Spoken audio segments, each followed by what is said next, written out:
You got an extension on it? Yeah, I was always looking for that. No. Okay. It's in there. You got some old books in there and all that stuff. I might go grab some shelves and stuff in the morning. Shelves in the cabin early morning and come here and straighten that up. Grab some shelves. Maybe get them kind of covered up in the fridge. You guys got it.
Nine.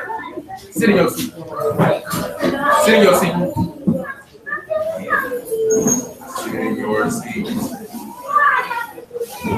Ask Colleen to come sit over here. And that way you can sit next to him. Put it on the back of the chair. Hang it on the back of the chair.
Good, Mark. How you doing, man? Good. How you doing? Good, man. Good to see you, bro. Good to see you always. We talk to you. What's up? So, little bro. Can you talk about me today? We already chopped it up when I walked through. That's probably what you're saying right now. I ain't spoken to you. I'm speaking. I'm trying to get extra.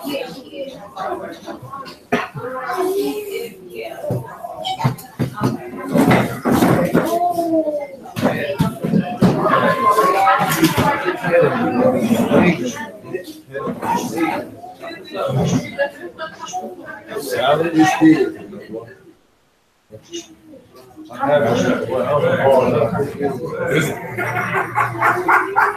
Okay. I told you it was like 2 minutes.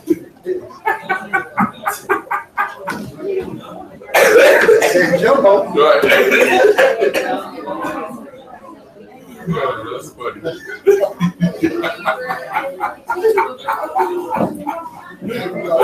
Ado. Oh, check it.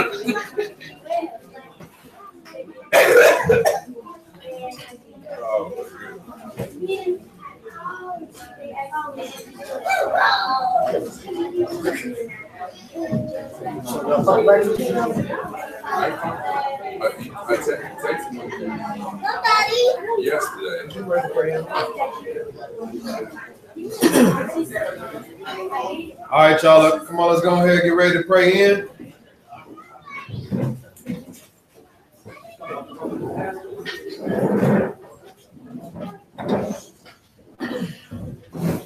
Be nice.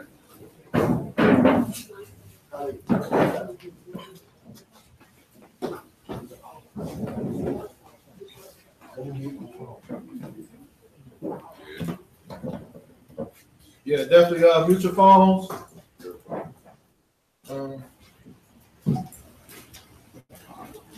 Make sure mine muted. I look like a hypocrite up here. All right. All minds clear? This is Deuteronomy or Devarim chapter 6 and verse 4. Yahuwah our Elohim, Yahuwah is one. Shema Yisrael. Shema Yisrael. Yahuwah Eloheinu. Yahuwah Eloheinu. Yahuwah Echad. Yahuwah Echad.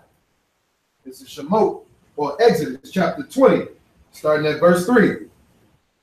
We will have no other mighty ones. We will have no other mighty ones. Against the Most High. Against the Most High. We will not make any carved image. We will not make any carved image. Or any likeness. Or any likeness. Of that which is in Shamayim above. That which is in Shamayim above. Or which is in the earth beneath. Or which is in the earth beneath. Or which is in the waters under the earth. Or which is in the waters under the earth. We will not bow down to them. We will not bow down to them. Nor serve them. Nor serve them. Yahuwah Yahuwah is a jealous hell. is a jealous God. Visiting the wickedness Visiting the wickedness of the fathers on the children. of the fathers on the To children. the third and fourth generation The third and fourth generation of those that hate him. of those that hate But him. showing kindness Showing to kindness thousands of those to thousands of those who love him love him and keep his commandments. and keep his commandments. We will not bring the name We will not bring the name of Yahuwah Yahuwah in vain. in vain. Yahuwah will not leave us unpunished. Will not leave us Who unpunished. brings his name in vain. Who brings his name in vain. We will remember the Shabbat day. Who will remember the Shabbat day. Keep it Kodesh. Keep it Kodesh. 6 days we will labor. 6 days we will labor. Do all our work. Do all our work. But the seventh day For the seventh day is the Shabbat. is Shabbat. Yahuwah. Yahuwah For in 6 days, for 6 days. Yahuwah made Shamayim Yahuwah made Shamayim and the earth and the earth and the sea and the sea and all that is in them. and all that is in And them. the rest of the seventh day, The rest of the seventh day. therefore Yahuwah Barak the Shabbat day. Therefore, Yahuwah brought the Shabbat day. We will respect our fathers We will respect our fathers and our mothers, and our so mothers. that our days are long So that our days are long upon the earth. upon the earth. We will not murder. We will not murder. We will not commit adultery. We will not commit We adultery. will not steal. We will not steal. We will not bear false witness We will not bear false witness against our neighbor. against our We will neighbor. not covet We will not covet anything that is our neighbor. that is our neighbor. Father, Yah, we come before you today, Father, standing on one accord, Father, asking that you would incline your ear unto your people. Father, we pray that you will open up the hearts and the minds of your people to receive your word, Father, that you would give utterance unto the speaker and understanding unto the hearer, so that we all may be doers of your word. We pray that you would charge us by the words of our mouth, Father, to be diligent unto your commandments, Father, to keep them, to guard them, to protect them, as you have deemed it so. Father, we thank you for every soul that is gathered in here today. We pray for those who are still in transit, that you would allow them to make it here safely. For those people who are listening, Father, we pray that you would enlighten them, allow your word to penetrate through the hearts and the minds, allow it to penetrate through the ears, Father, so that we can be accepting unto your word, Father, and be diligent unto your voice, Father. All these things we pray and we give thanks. Bashem Yehuwah, Bekaya Hoshua, Hamashiach, Ruach HaKodesh, so be it. So be it. Hallelujah.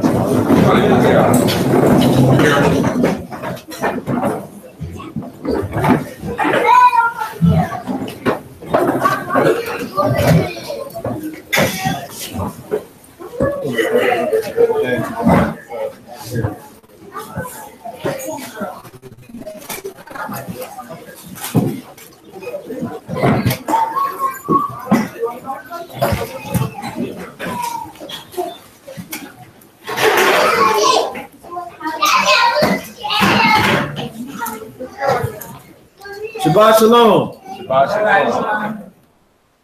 Shabbat shalom. How everybody doing today? Good.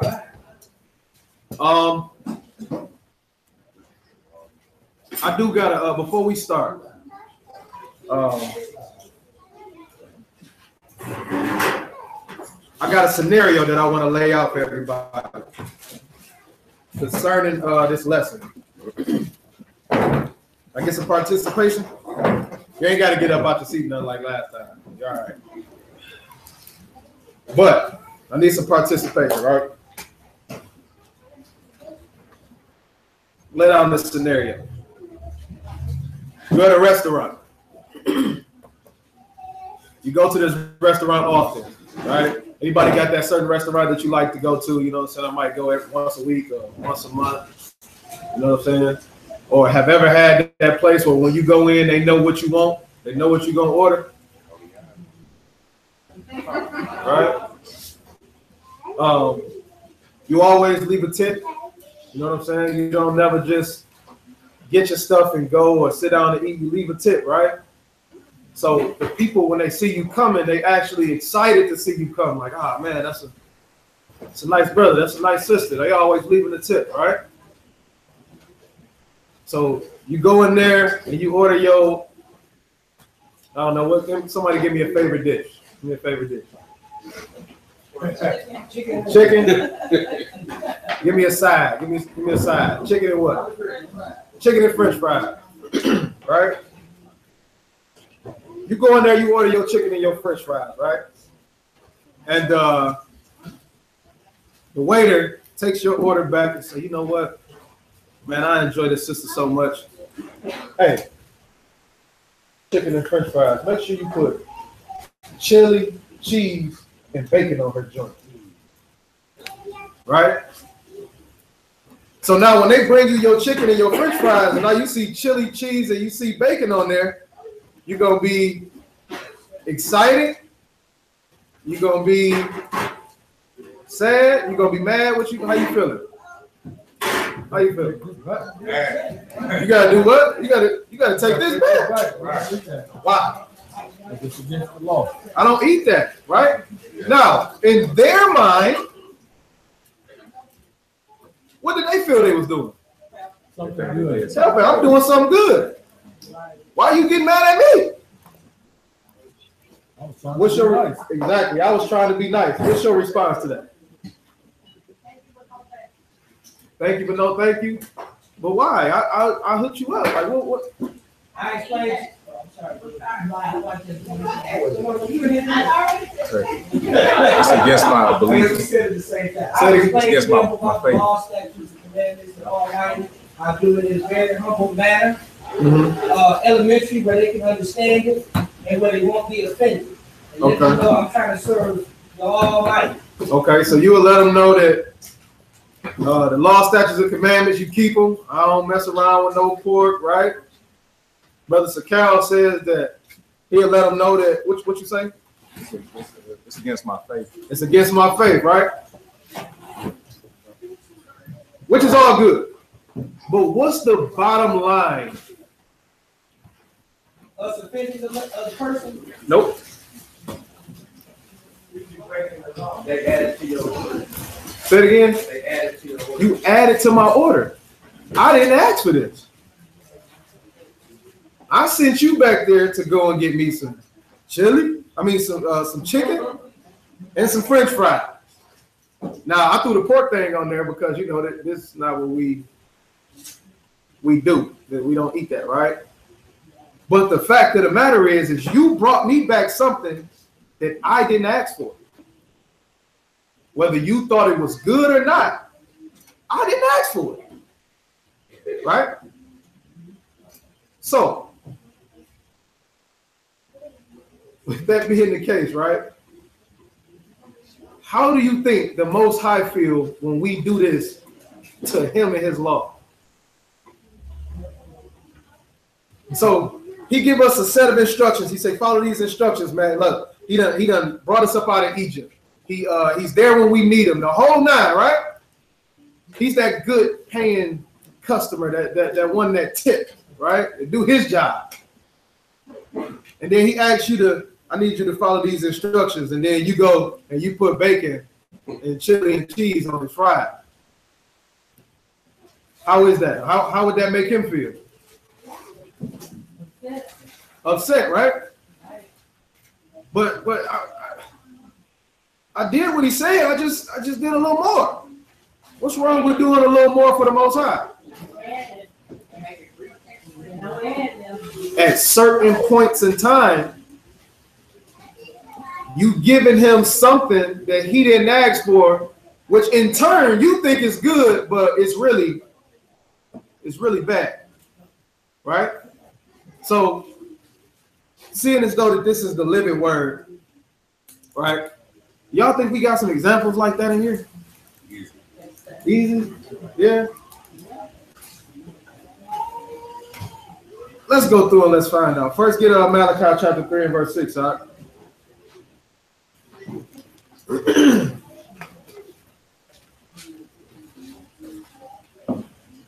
Now, what would you call a person that wants to go over and beyond for the Most High? What would you call that?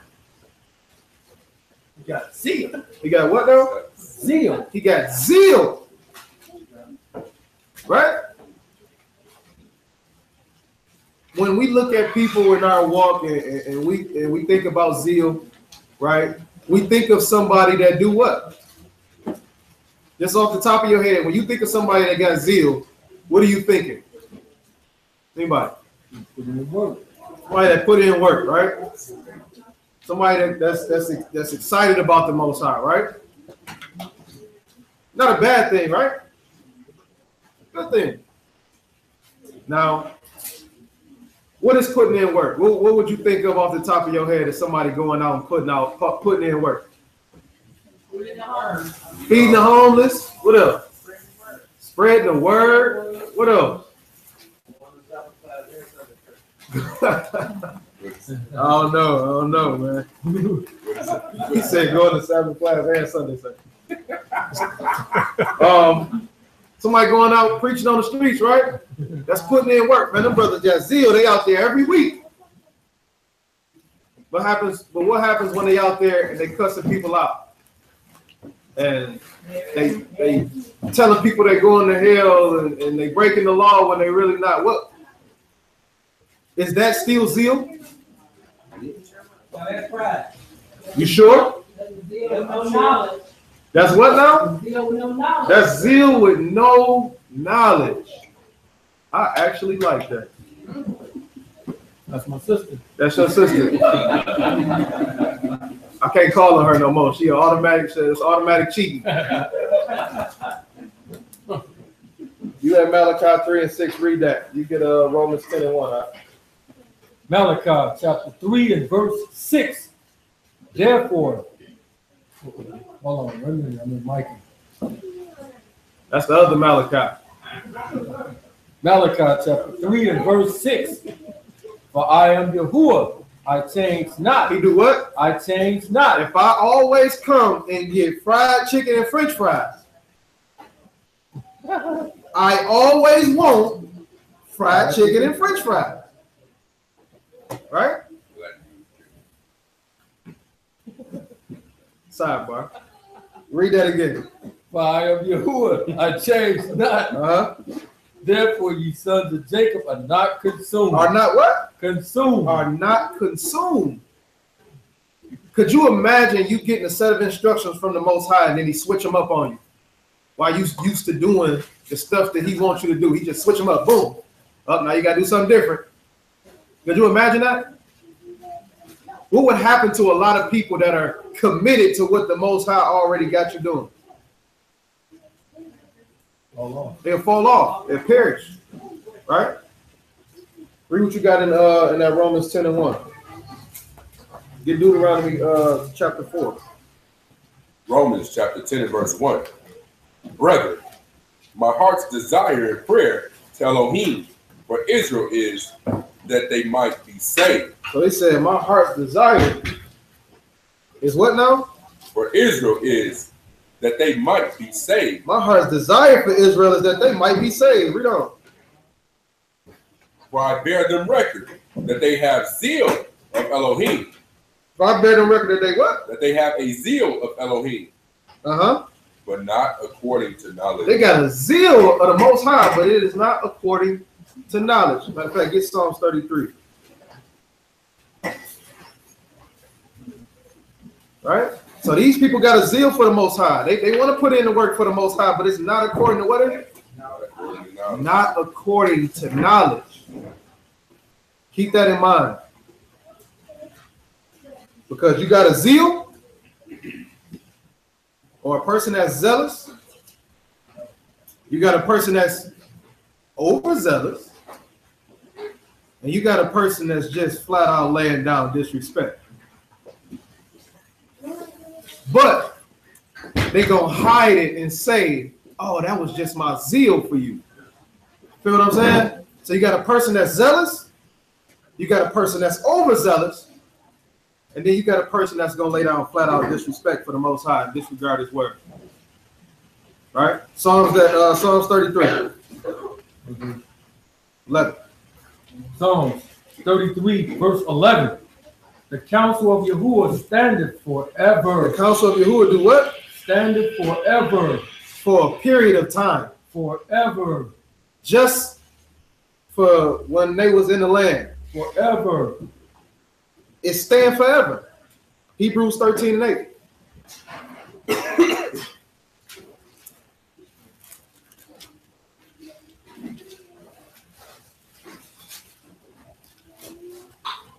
Hebrews chapter 13 and verse 8. Yahushua HaMashiach, the same yesterday and today and forever. He said he's what? The same yesterday, today, and forever. Is there any change in that? No. Read on. Be not carried about with diverse and strange doctrines. Or what? Be not carried about with diverse and strange doctrines. For it is a good thing that the heart be established with grace, not with meats which have not profited them that have been occupied therein. So basically what he's saying is his doctrine ain't gonna never change. Somebody bringing something new to you, you need to go ahead and shoot that away. Right? There's no reason for us to go in and touch or change his law. Why is that? It's perfect, right? What it says, the law is perfect doing what?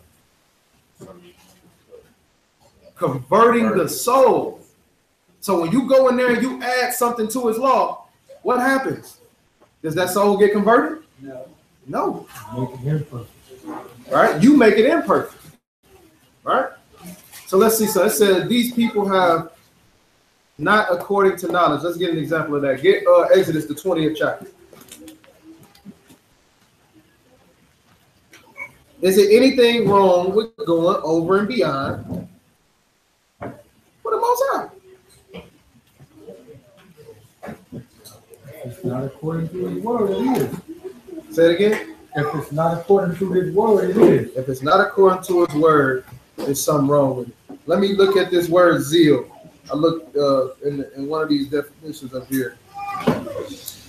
It says zeal is a great energy or enthusiasm in pursuit of a cause or an objective, right? So you're doing something with great enthusiasm, right? Or with your heart, right? Being fervent in the spirit. Remember we was going over that type of stuff, right? That type of stuff, right? So let's look at Exodus, the 20th chapter. And we understand that we got the 10 Commandments here. But read verse 18. Exodus chapter 20 and verse 18. And all the people saw the thundering and lightning and the noise of the trumpet and the mountain smoking. And when the people saw it, they removed and stood afar off. So they seen the esteem of the Most High up on this mountain, right? It was thundering, it was lightning, it frightened them, right? And it said that they moved afar off. They ran away from it, right? Verse 19.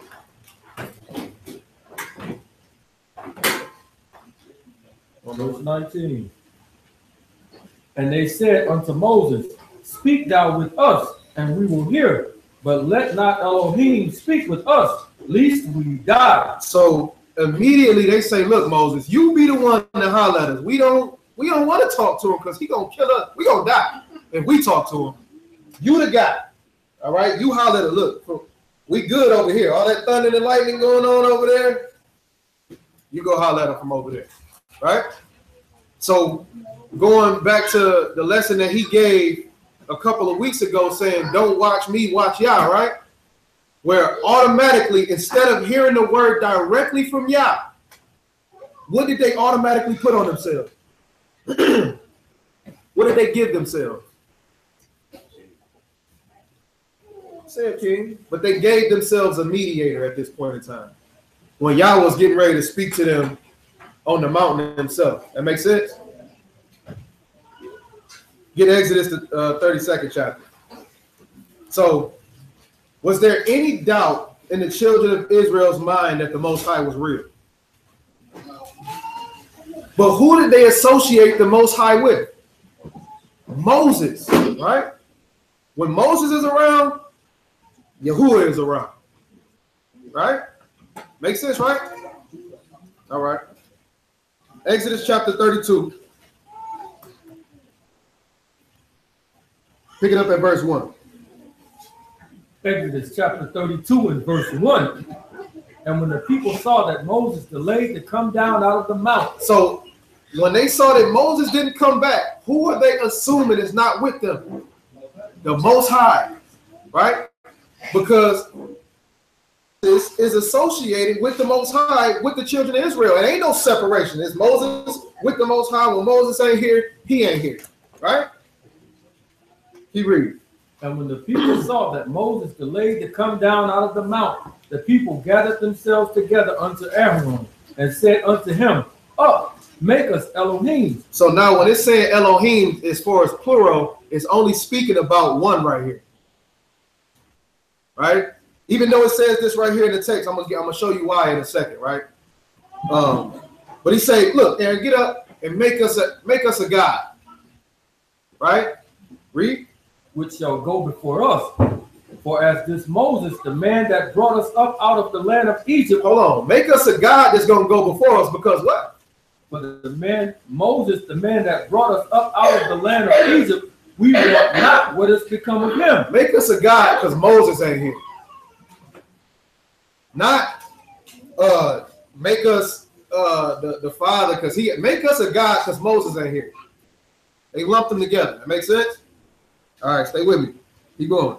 Aaron said unto them, break off the golden earrings which are in the ears of your wives. So now, again, Aaron, make us this God. We don't know what happened to Moses. Are they saying at all that the Most High is not real? No. They just saying, when Moses ain't here, he ain't here. For all we know, he could have went off and died somewhere.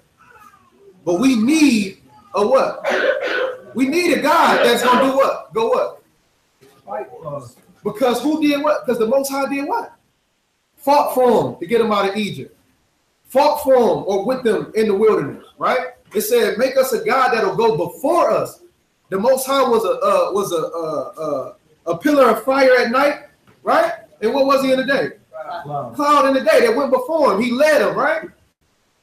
We need that God right now to lead us. So you got to make it. All right. So we got to remember we're talking about zeal here, because when we look at this story, we're looking at wicked when we came up out of the land.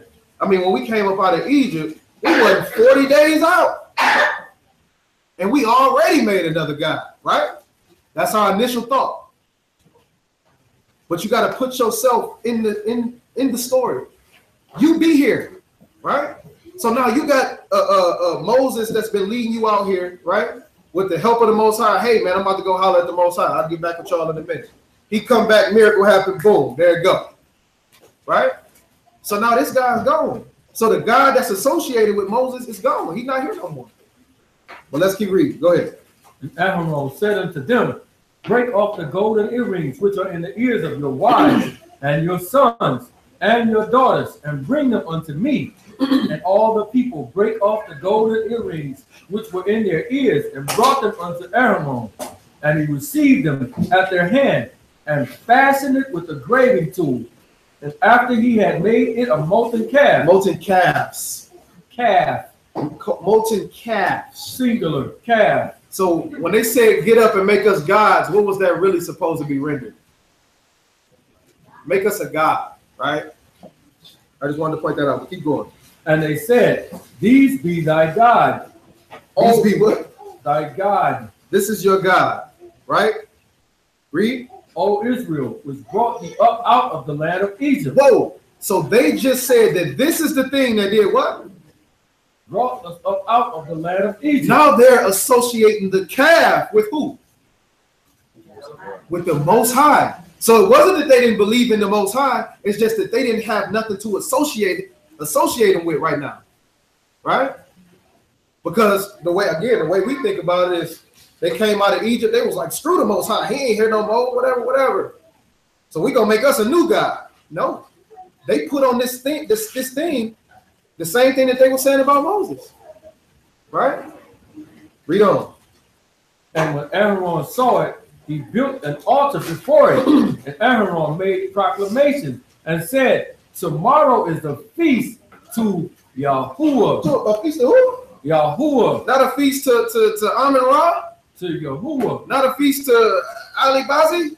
Yahuwah. They calling this thing that they just made, what?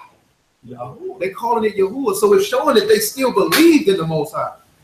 Right?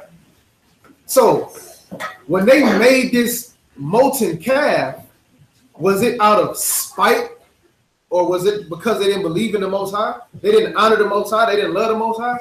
No. Why did they make it? They needed something to connect them with the Most High. This is what you would call Romans chapter 10. They have a zeal, but not according to what? Knowledge. Let's further that. Let's see. Keep reading. And they rose up early on the morrow and offered burnt offerings and brought peace offerings. And the people sat down to eat and to drink and rose up to play. So it says that they made drink offerings, meat offerings, peace offerings, burnt offerings, peace offerings. So they actually came to this thing like, man, this the Most High who brought us up out of Egypt, man. He back, blase, blase, right? This is zeal right here, but it's not according to what? Knowledge, right? Read on. And Yahuwah said unto Moses, go, get thee down, for the people which you brought up out of the land of Egypt have corrupted themselves. They did what? Corrupted themselves. They have turned aside quickly out of the way, which I commanded them. They have made them a molten calf. Now, why did the Most High say that they turned away quickly out of the way? Why did he say that? But what one though? I will not make for myself a carved image. Say it again. I will not make for myself a carved image. I won't make for myself the carved image or graven image. Right? So even though, like I said, this is on the elementary level, we know that this happened, but right out, this is Exodus 20 we talking about, that they agreed to this stuff. And then Exodus 32, we got where it see that they made this calf and called it Yahuwah. Right? So they like, man, we need something. Yo, Aaron, you gotta make us a god, bro. We've been sitting down here for 40 days, man. What happened? Right? Read. They have turned aside quickly out of the way which I commanded them. They have made them a molten calf and have worshipped it and have sacrificed thereunto and said, these be thy God, O Israel, which have brought thee up out of the land of Egypt. And Yahuwah said unto Moses, I have seen this people, and behold, it is a stiff-necked people. Now therefore let me alone, wax hot against them, that I may consume them, and I will make of thee a great nation. And Moses besought Yahuwah his Elohim and said, Yahuwah, why doth thy wrath wax hot against thy people, which thou hast brought forth out of the land of Egypt with great power and with a mighty hand. Wherefore should the Egyptians speak and say, for mischief did he bring them out, to slay them in the mountains, and to consume them from the face of the earth. All right. So we understand what happened. The Most High didn't smash them out, right? Drop down to verse 15. Verse 15. Now, what's the reason that they made this image? They needed a connection, but what was the thing that they actually said to Aaron? For us mighty ones. Because they didn't know what? Moses. Hey, Moses ain't here. The Most High ain't here. We don't know where he at. Make us a god, right? It's gonna mean something in like 2 seconds. When about a minute, right? Verse 15. Let's see Verse something. 15.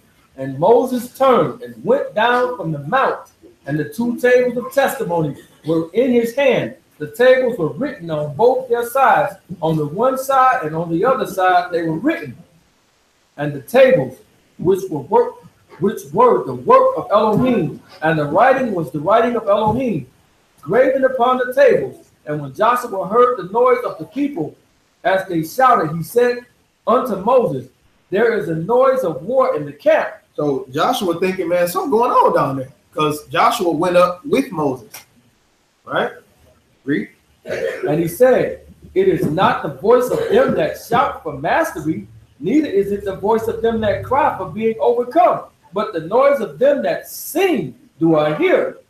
And it came to pass, as soon as he came nigh unto the camp, and he saw the calf and the dancing, and Moses' anger waxed hot, and he cast the tables out of his hand, and brake them beneath the mount.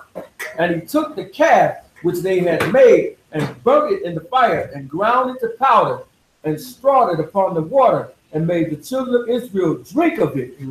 And Moses said unto Aaron, what did this people unto thee, that thou hast brought so great sin upon them? And Aaron said, let not the anger of my Lord wax hot. Thou knowest the people, that they are set on mischief. But they said unto me, make us gods, which shall go before us.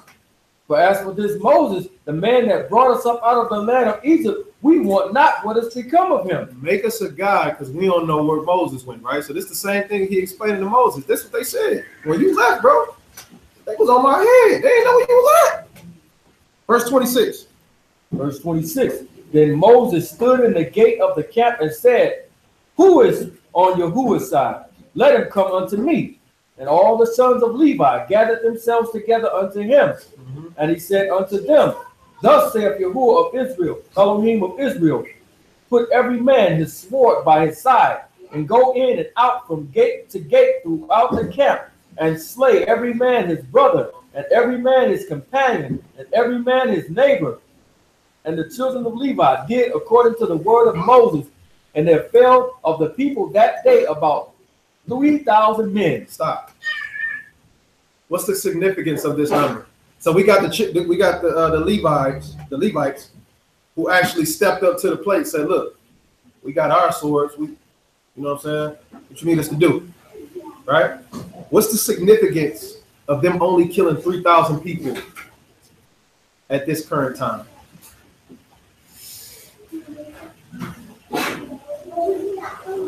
It's gonna show you a picture of what I'm talking about when I say zeal and the whole thing about Moses not being there, right? And then you got pure disrespect. So, because he drew a line in the sand, hey, you either rolling with the Most High, you ain't. Right? What's the significance of this 3,000 people dying?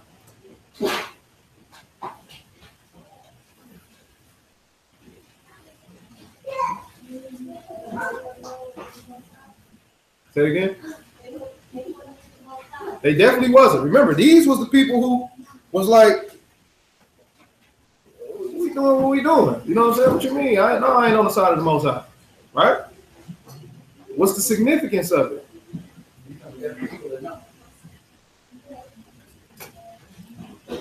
Yeah, what's the significance of that? Go ahead, brother. I believe it's significant and use them as an example. To use them as an example? Use them as an example that if you break my law, this is what's going to happen to you. I agree to an extent, but remember, it's 3,000 people who died, right? Let's get to it. Get Exodus chapter 12 right quick.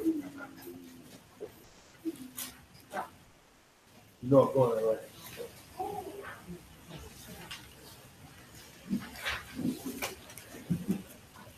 Exodus chapter 12 at verse.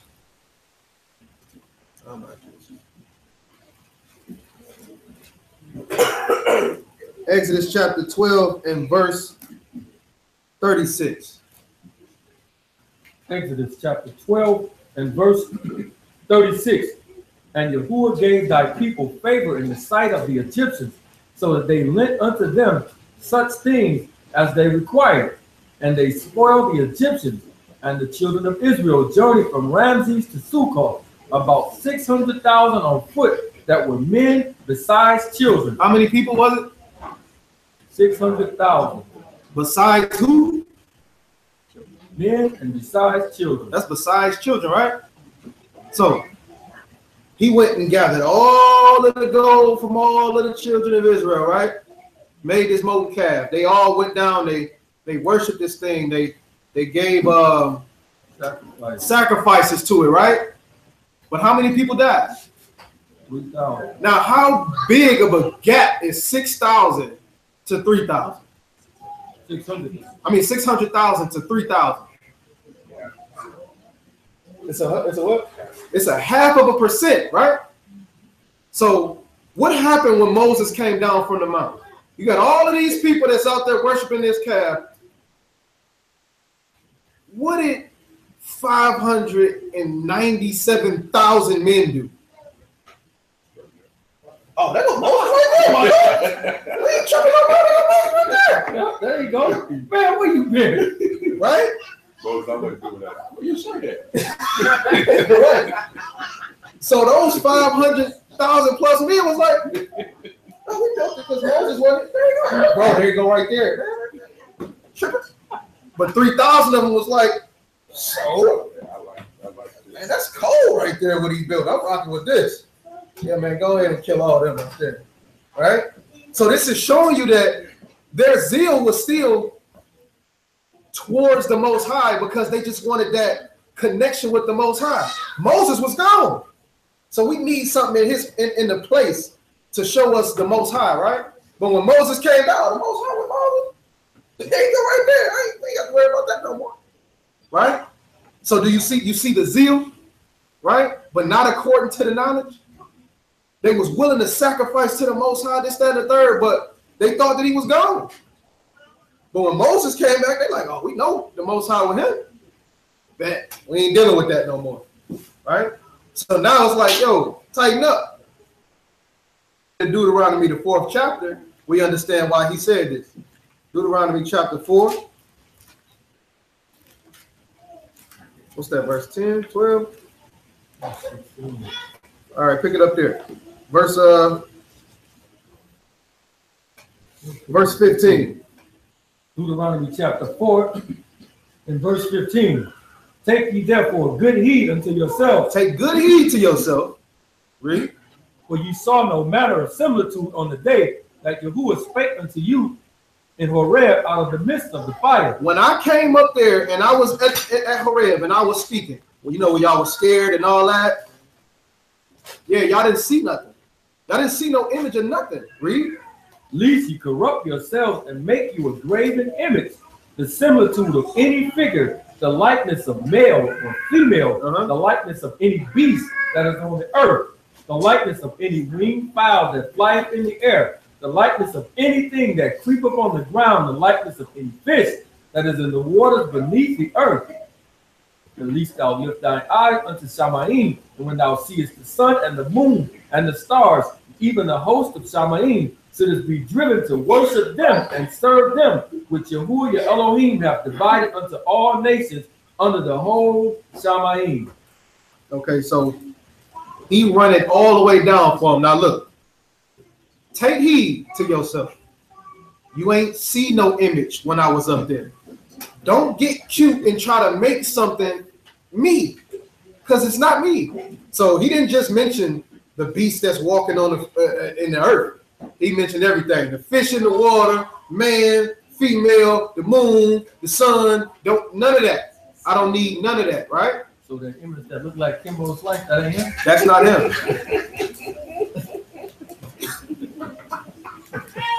Right? That's not him. That's not him.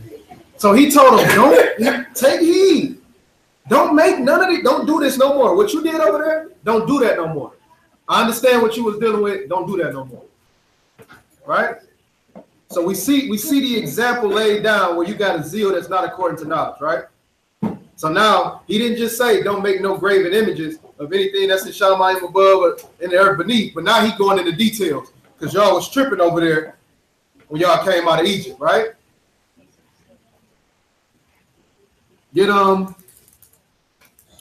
Get Mark chapter 1, verse 39. Look at another example. Mark chapter 1 and verse 39. And he preached in their synagogues throughout all Galilee and cast out devils. So this is Mashiach, right? He went through, he was preaching, he was casting out devils, right? Read. And there came a leper to him, begging him and kneeling down to him, saying unto him, if you will, thou canst make me clean. So he said, look, man, I know you've been preaching and casting out these devils, man, but if you can do this, man, make me clean, man. Right? Nothing wrong with this, right? Anybody? Anything wrong with what he's saying? What he asked? Okay, go ahead. And Yahushua, moved with compassion, put forth his hand and touched him and said unto him, I will, be thou clean. And as soon as he had spoken, immediately the leprosy departed from him, and he was cleansed. Yeah. And he straightly charged him. He did what? Straightly charged him. Who straightly charged who? Mashiach straightly charged him. Mashiach straightly charged. When he say straightly charged, he told him specifically. Read.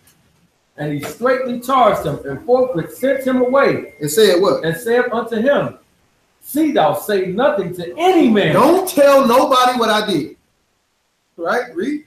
But go thy way, show thyself to the priest, and offer for thy cleansing those things which Moses commanded for a testimony unto them. All I want you to do is go to the priest, offer for a cleansing that you've seen that you're supposed to do in the law, and speak for a testimony to him, right?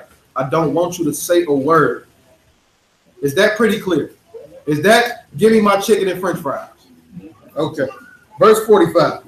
But he went out, started with but. But, right. Go ahead. But he went out and began to publish it much. It said he went and began to publish it much. He went out there running his mouth to everybody. Like the newspaper, publish. Exactly. To proclaim it, right? Because he said, like we see in Psalms, I want to say it's the 33rd chapter, no, the 11th chapter, where it says that Yahuwah gave the word, but many were them that published it or proclaimed it, right? So he went out and he proclaimed it. He went out telling a bunch of people what happened. When Mashiach straightly told him, don't go say a word to nobody.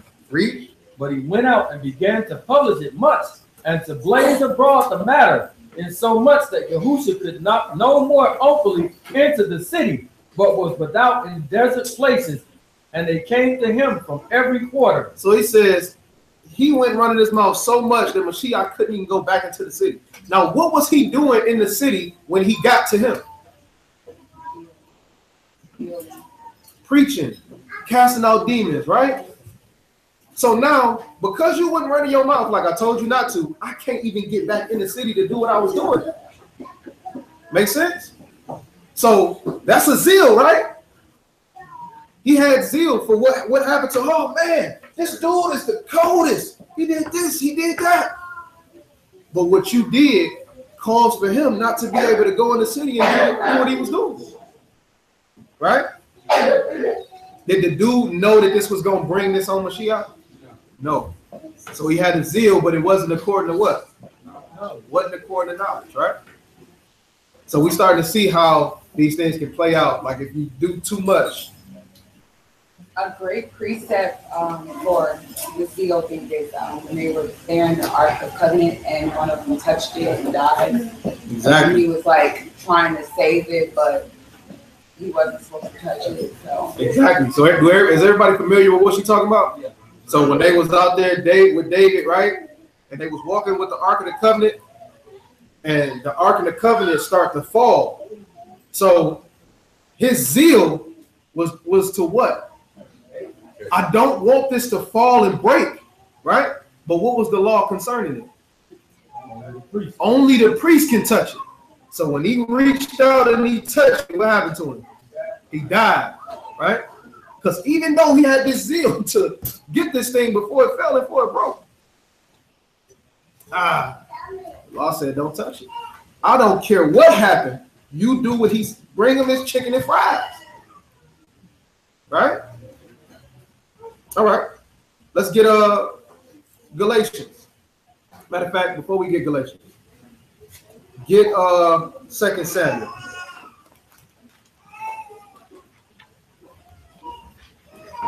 2 Samuel, chapter 21.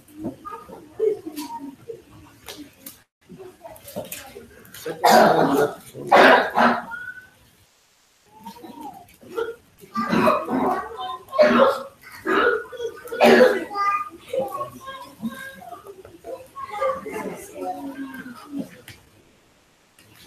Start at verse 1. 2 Samuel chapter 21, verse 1. Then there was a famine in the days of David, 3 years. So it was a famine for how long? 3 years. What is famine, y'all? Scarcity of food. Scarcity of food, right? Could you deal with a famine for 3 years? Could you deal with a famine for a month? Not right now. Right? So this happened for 3 years. Does this seem like it could have been a punishment? I mean, it's David. This is the king. It's the Holy Land. This is a scarcity of food in the Holy Land for 3 years. Read on. Year after year, and David inquired of Yahuwah, and Yahuwah answered, "It is for Saul, for his bloody house." It's for who? Saul, for his bloody house. It's for Saul and his bloody house. What do you mean? How you doing? Because he slew the Gibeonites. Because he slew who? The Gibeonites. Who is this? Who are the Gibeonites? Sons of Gibeon. Who are they though? Like what B said, right? When he go through a lesson and he reading through and he get to a point where he like, okay, well, it's a famine in the land because Saul went and killed the Gibeonites. Hold on, man. What's the first question would you ask? Who are they? And why? Who are they? Right? Why did he kill them? So we're going to answer both of those questions separately. First, let's deal with who they are.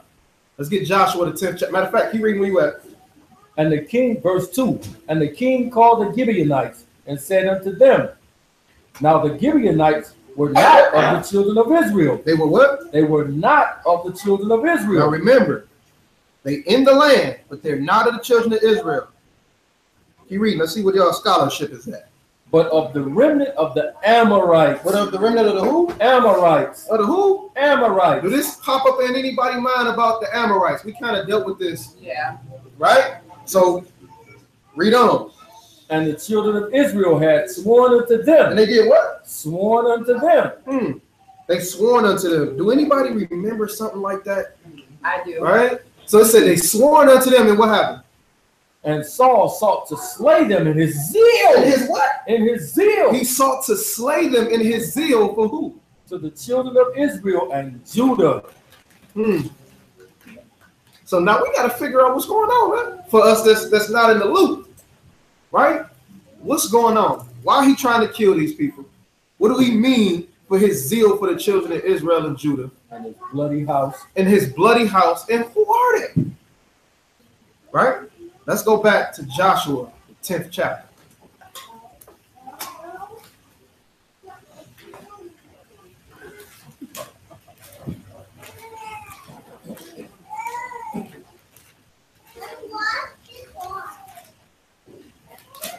Joshua chapter 10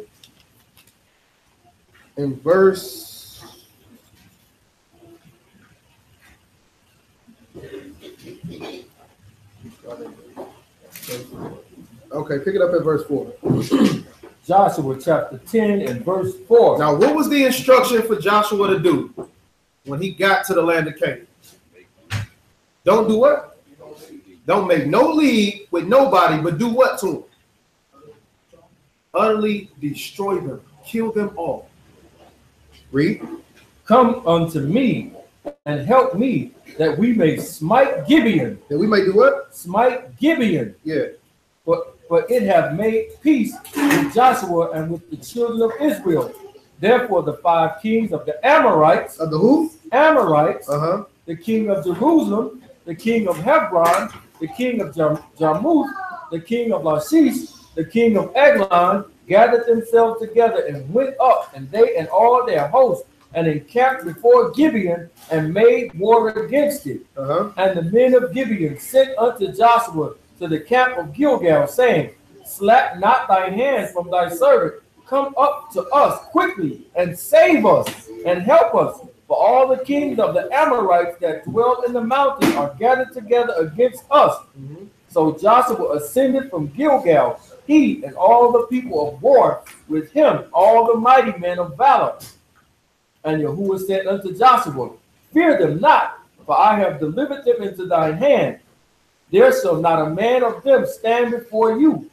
Joshua therefore came unto them suddenly, and went up from Gilgal all night.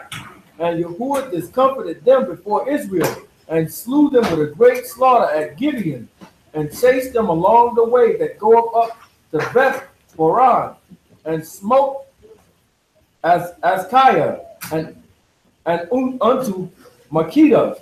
And it came to pass, as they fled from before Israel, and were in the going down of Beth Horon, that Yahuwah cast down great stones from Shamaim upon them unto Azekah, and they died, and they were more which died with hailstones than they whom the children of Israel slew with the sword. Okay, hold what you got right there. So we see Gibeon, we see the Amorites, we see these two mentioned together, right? Now let's jump back a chapter before. And we're going to pick it up at verse 1. 9 and 1. Joshua chapter 9 and verse 1. And it came to pass when all the kings which were on this side of Jordan, in the hills and in the valleys and all the coast of the great sea, over against Lebanon, the Hittites, Amorites, the who? The Hittites, the Amorites, okay, and the Canaanites, Perizzites, Hivites, Jebusites heard thereof, that they gathered themselves together to fight with Joshua and with Israel with one accord. And when the inhabitants of Gibeon heard that Joshua had done unto Jericho and to Ai, the inhabitants of who? Jericho. It says, and when the inhabitants of Gibeon heard what Joshua did to Jericho and Ai, what did they do? They did work willing, and went and made as if they had been ambassadors, and took old sacks upon their donkeys, wine bottles old, and went about bound up, and the old shoes and clouted on their feet, and the old garments upon them. All the bread of their provision was dry and moldy. And they went to Joshua unto the camp of Gilgal, and said unto him and to the men of Israel, We be come from a far country. Now therefore make ye a league with us. So the people of Gibeon was like, bro, they done smashed out Jericho and Ai. Bang. We need to figure out a way not to get killed. So we understand what this story was talking about, right? They went and put on old clothes, got old wine bottles, all of this type of stuff to make it seem like they came from a long way, right? Verse 7. And the men of Israel said unto the Hivites, Peradventure you dwell among us, how shall we make a league with you? And they said unto Joshua, we are your servants. And Joshua said unto them, Who are you, and from whence you come? And they said unto him, From a very far country. Thy servants are come because of the name of Yahuwah thy Elohim. For we have heard the fame of him, and all that he did in Egypt, and all that he did to the 2 kings of the Amorites that were beyond Jordan, to Sihon, king of Heshbon, and to Og, king of Bashan, which was at Ashtaroth. Verse 11. Wherefore our elders and all the inhabitants of our country spake to us, saying, take victuals with you for the journey, and go to meet them, and say unto them, we are your servants, therefore now make a league with us. Verse 14. And the men took of their victuals, and not counsel at the mouth of Yahuwah. So they didn't ask Yahuwah, right? What happened after that? And Joshua made peace with them, and made a league with them, to let them alive. And the princes of the congregation swear unto them. And it came to pass at the end of 3 days, after they had made a league with them, that they heard that they were their neighbors, and they had dwelt among them. So now they done found out that these people is actually the people that we got to go smash our necks. But it's too late for us to do anything to them, because what? We done already made a league with them that we wasn't going to touch them, that we was going to protect them from anybody from killing them, right? So let's jump back over here to 2 Samuel 21.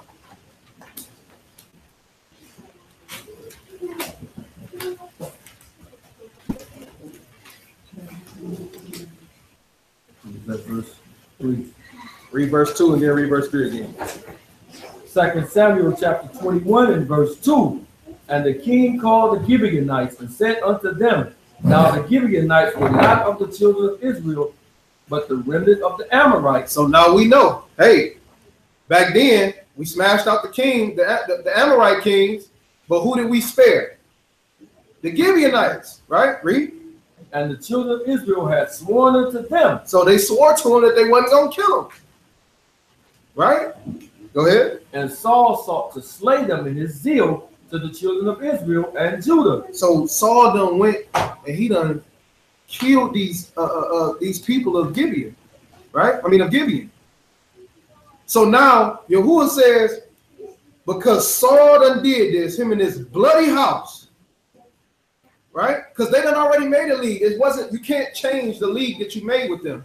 So because Saul went and did what he did, y'all got to suffer, right? What, if you're Saul, why would you do this? It said that he had a zeal to the children of Israel and to the children of Judah, right? He thought what? He thought he was doing the right thing, right? It's not a coincidence that Saul, it wasn't a mystery of what happened, right? Yo, man, these people trick my people, man. What's going on with these people? I got to smash them out. This is years later, though. Exactly. We supposed to have been killed them. Why would Saul do this?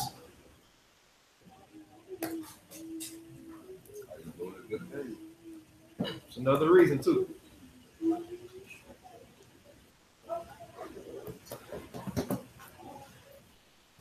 You might know. Nobody know? All right, jump over here to 2 Samuel. Chapter. Matter of fact, 1 Samuel. Did 1 Samuel.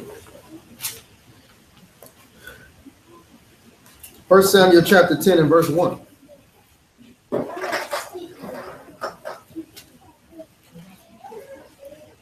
First Samuel chapter 10 and verse 1.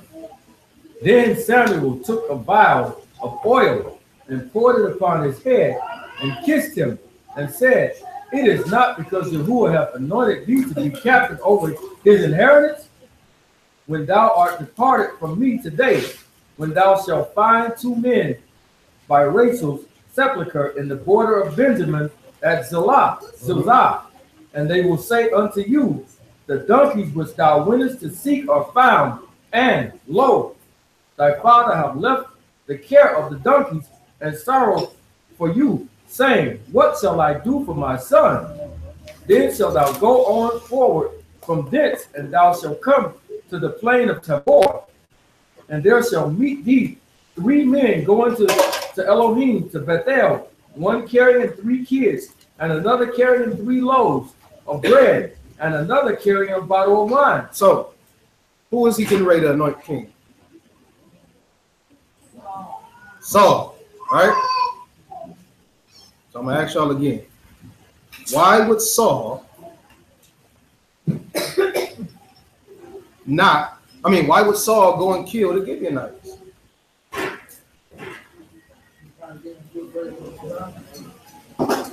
Why? He's anointed? Mm-hmm. So he killed them looking at the fact that they were supposed to die anyway. They tricked the children of Israel. They made a league with them, right? They didn't kill them. Get 1 Samuel chapter 15.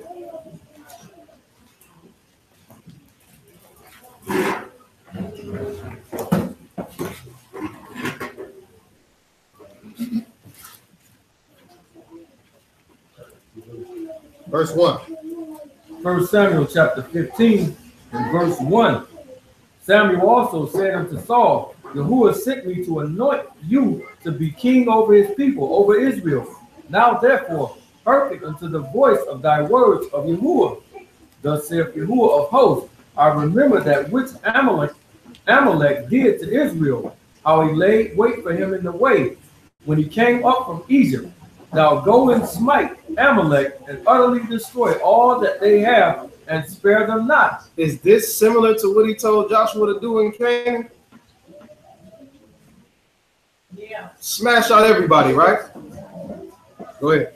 But slay both man and woman, infant and suckling, ox and sheep, camel and donkey. And Saul gathered the people together and numbered them in Telaim, 200,000 footmen, 10,000 men of Judah. And Saul came to the city of Amalek and laid wait in the valley. And Saul said unto the Kenites, Go, depart, get you down from among the Amalekites, lest I destroy you with them. For ye shewed kindness to all the children of Israel when they came up out of Egypt. So the Kenites departed from among the Amalekites.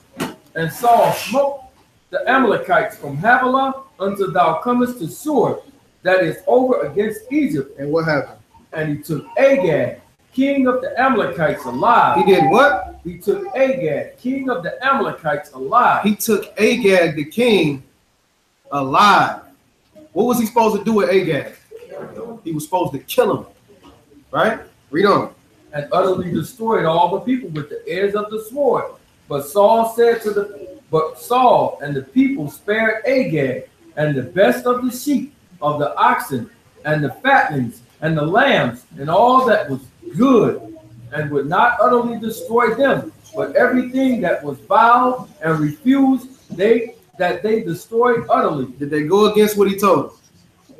Yes. Read. Then came the word of Yahuwah unto Samuel, saying, It repenteth me that I have set up Saul to be king, for he is turned back from following me, and have not performed my commandments. And it grieved Samuel, and he cried unto Yahuwah all night. Verse 13. Verse 13. And when Samuel came to Saul, and Saul said unto him, Blessed be you of Yahuwah. I have performed the commandments of Yahuwah. I did what he told me to do. He said, go in here and kill everybody. But did he kill everybody? He said, go in there and slay beasts, everything that walked on the earth. Did he do that? No. He spared some of it. What did he say though? And Samuel said, What meaneth thee then this bleating of the sheep in my ear? Why am I hearing these sheep in my ear if you did what he told you to do? Read. Lowing of the oxen which I hear. And Saul said, They have brought them from the Amalekites, for the people spared the best of the sheep and of the oxen. To do what? To sacrifice to Yahuwah. To do what? To sacrifice to Yahuwah. To do what? To sacrifice unto Yahuwah thy Elohim. So when they brought the best, what were they going to do with it? To sacrifice. They was going to sacrifice it to Yahuwah. So what did they think they was doing? They thought they was doing something good. But what did he ask them for? Chicken and fries. I don't want you to bring me chili and cheese on them. Right? So what happened was, they said, well, look, we're going to smash them out. We're going to bring the king, right? and we gonna take the best of the best so we can sacrifice it to the Most High. He gonna love that. I know he gonna love that. Right. Watch. Because he loved that sweet, savory, sweet smelling savor, right? And what did he say when he told him to sacrifice to him? He told him, don't bring nothing vile to sacrifice unto me, right? You were supposed to sacrifice the best of the best. So when they brought this, they thought they was doing, woo, doing great. But what was his commandment? Kill everything moving. I don't want nothing breathing in this land, right? So their zeal pushed them to do something that was against his law. Make sense? Hold what you got, get Ecclesiastes chapter 7 and verse 16. So not only did Saul not kill, Saul killed the Gibeonites because they tricked Joshua and the children of Israel, but also because he went through this before himself. He was trying to make up for it. Oh man, they didn't smash him up. Kill him. Right? But what he did was cause that they had with these people and their word with these people to be void. How do the Most High feel about oaths? He's gonna hold you to them, right? Don't slack the peg. So now, could he just have killed Saul off for killing the Gibeonites? Could he have just went to Saul and was like, you know what, you did this, I'm about to get rid of you and killed him? Could he have just done that? Yeah. He could have, right? Why didn't he? Why did he punish all of Israel?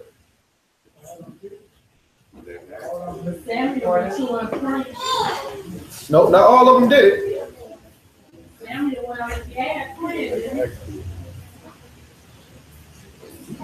When the covenant was made with Gibeon, who was not supposed to kill them?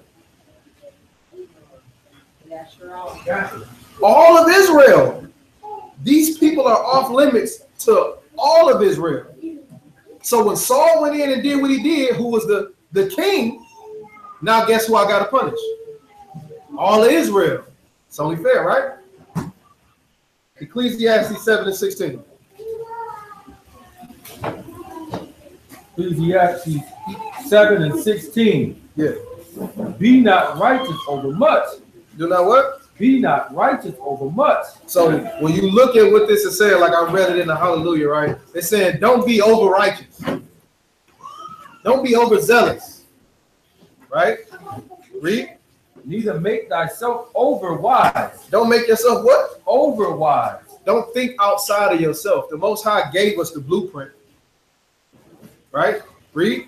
Why shouldst thou destroy thyself? Why should you do what? Why should you destroy yourself? Keep that in mind. Why should you destroy yourself? So when you go outside of what the Most High tell you to do, when you overdoing it because you thinking you're going to do something good for the Most High, you actually doing what? Destroying yourself. We're going to see that. Get back to 2 Samuel chapter 21 and start off where you left off at.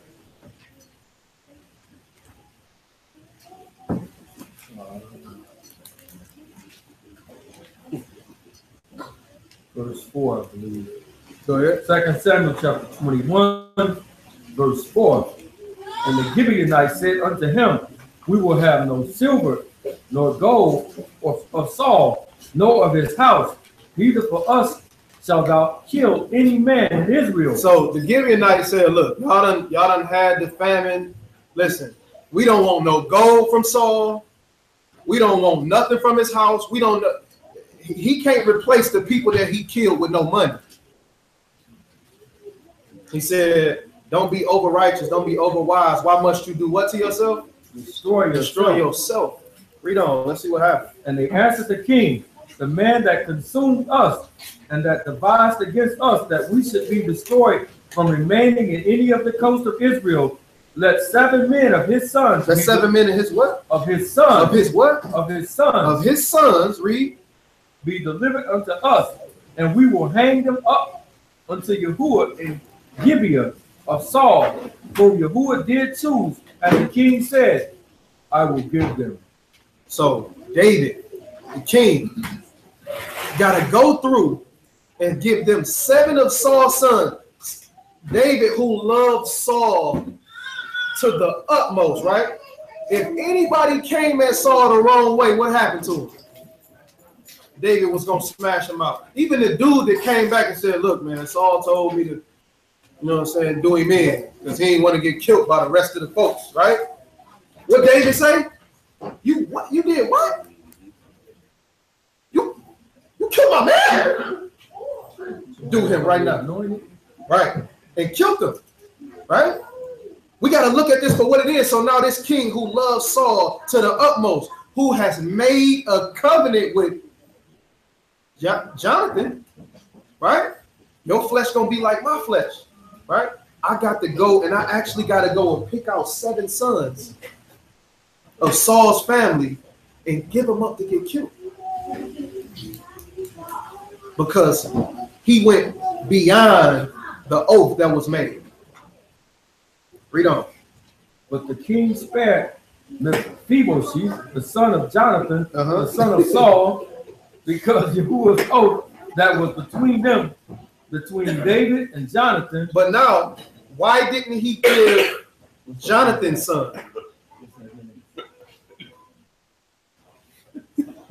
Why didn't he give Jonathan's son? Him and Jonathan was boys, and what did they actually made a what? A covenant. He said, your flesh is like my flesh. So if he would have gave up his son, what he'd have had to do? He'd have to give up one of his too. Read on. But the king took 2 sons of Rizpah, the daughter of Aniah, whom she bare unto Saul. I gotta put you through that. They got killed, man. They got killed, right? I was gonna let B read it. No, man. Be the language expert. You read it. Right? So we understand right here that his death, him killing these people caused the death of his son. Right? But keep reading though. Verse 9. And he delivered them in the hands of the Gibeonites, and they hanged them in the hill before Yahuwah. And they fell. Oh, wait. Hold on. Exactly. Hold on. We can't miss that. Yeah. So now we do know that Saul. No, we're gonna get into it in a second. Hold on. What verse was that? Okay, read verse 8. B, take over, man. Take over. Get the names for it. Go ahead. And the king took the 2 sons of Rizpah, the daughter of Aiah, whom she bore to Saul, Armoni, and come on, I get through it. And the 5 sons of Michal. The 5 sons of who? Of Michal. Do anybody remember who Michal was? We just went over Michal about a couple weeks ago. That was David's wife. David's wife. Right? Not the one that Saul gave away. Exactly. So David was married to her, right? He hated him in his heart. Right? David was married to her. Exactly. So when he came back from out there with the people, she said, oh, you're showing yourself in front of the people, right? Saul, when David went off, because they was trying to kill him, Saul actually took her and gave her to another man, right? So of course you know what happens with other men, right? Had kids, the whole 9, right? So when it came time to give 7 people from Saul's line, he went and got his wife kids. You have all 5 of them. You take all 5 of them. Yikes. That's messed up. Keep reading though. Yeah. What is it out? That's messed up. She said she hated him. Right? Yeah. Go ahead. The daughter of 5 sons of Michal, the daughter of Saul, whom she brought up for Adriel, the son of Barzillai. So who she brought up for who? For Adriel. That was the other husband. Go ahead. The son of Barzillai. The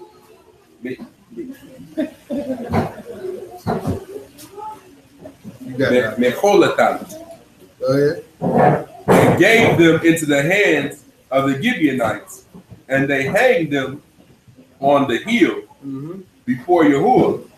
So the 7 fell together and were put to death in the days of harvest, in the first days in the beginning of the barley harvest. What happened? And Rizpah, the daughter of Aiah, took sackcloth and spread it for herself on the rock from the beginning of the harvest until the late rains poured on them from Shamaim. And she did not allow the birds of Shamaim to rest on them by day, nor the beasts of the field by night. So they stayed hanged until the rain season came. Go ahead. And David was informed that Rizpah, the daughter of Aiah, the concubine of Saul, had done. And David went and took the bones of Saul and the bones of Jonathan his son, and the men of Yabesh and Gilead, who had stolen them from the street of Beth Shan. That's good on that. So we understand what happened to him and why it happened to him, right? That zeal that Saul used to go and kill these men actually turned around to bite his seed in the butt. Right? Destroyed itself. He destroyed himself. Right? Get Genesis chapter 34. We ain't got that much longer to go. Genesis 34.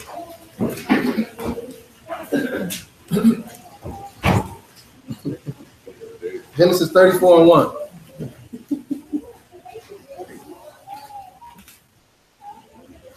Genesis chapter 34 and verse 1. And Dinah, the daughter of Leah, which she bare unto Jacob, went out to see the daughters of the land. And when Shechem, the son of Hamor, the Hivite, prince of the country, saw her, he took her and lay with her and defiled her. He took her and did what? Lay with her and defiled her. Now we went over this before, right? A lot of people say, oh, he raped her. He didn't rape her. All right, go ahead. And his soul clave unto Dinah, the daughter of Jacob, and he loved the damsel. So he slept with her, right? He loved her, right? It was consensual. Read. Let's see what happened though. And spake kindly unto the damsel. And did what? Spake kindly unto the damsel. He spake kindly to her. That don't sound like somebody that raped somebody, do it. Go ahead. And Shechem spake unto his father Hamor, saying, get me this damsel to wife. And Jacob heard that he had defiled Dinah, his daughter. Now his sons were with his cattle in the field. And Jacob held his peace until they were come. And Hamor, the father of Shechem, went out unto Jacob to commune with him. And the sons of Jacob came out of the field when they heard it. And the men were grieved. They were what? They were grieved. Man, this dude done slept with our sister, man. Read. And they were very wroth, because he had wrought folly in Israel and lying with Jacob's daughter, which thing ought not to be done. Yeah. And Hamor communed with them, saying, the soul of my son Shechem longeth for your daughter. I pray you give her to him to wife, and make ye marriages with us, and give your daughters unto us, and take our daughters unto you. Go ahead.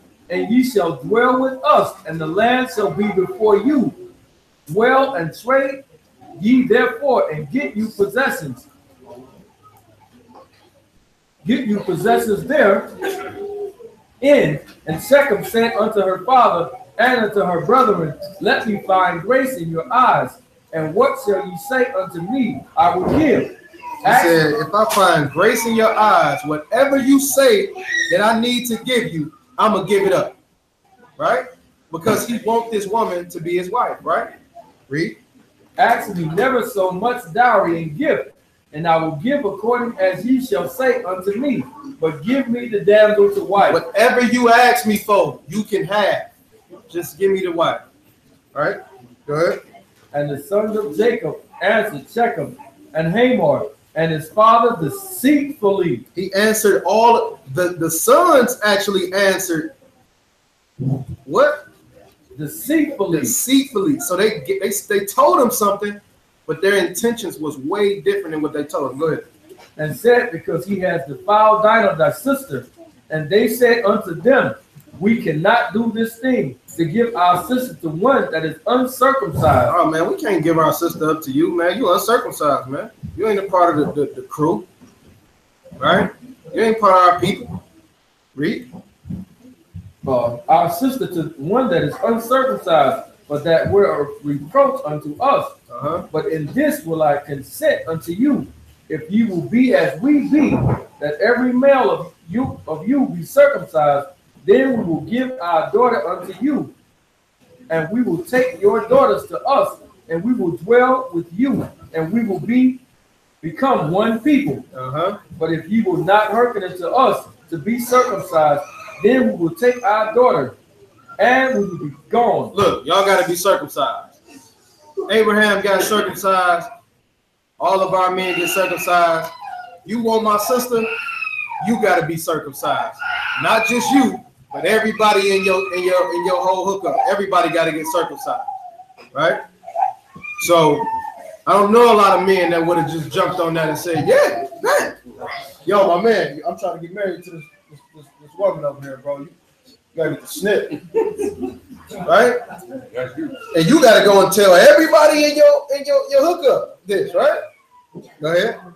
And their words pleased Hamor. And what? Their words pleased Hamor. That's all we gotta do? Hey, read on. And Shechem, Hamor's son. And the young man deferred not to do the things, because he had delight in Jacob's daughter. And he was more honorable than all the house of his father. And Hamor and Shechem, his son, came unto the gate of their city and communed with the men of their city, saying, these men are peaceable with us. Therefore let them dwell in the land and trade therein for the land, because it is large enough for them. Let us take their daughters to us for wives, and let us give them our daughters. So he says, look, they real peaceable, man. They good people, man. Look, so when they come through, y'all trade. We can exchange stuff. We take their daughters. We give up our daughters. It'll be real nice, man. One big happy family, right? Read. Verse 22. And they admittedly were ready to be in compliance with the law, right? The law at the time was every man must be circumcised on the 8th day, right? So they were ready to be in compliance with not only to get the daughter, but in compliance with the law that the Most High gave down to Abraham, right? Read. Only herein will the men consent unto us for to dwell with us, to be one people. To be what? One people. To be one people. Read.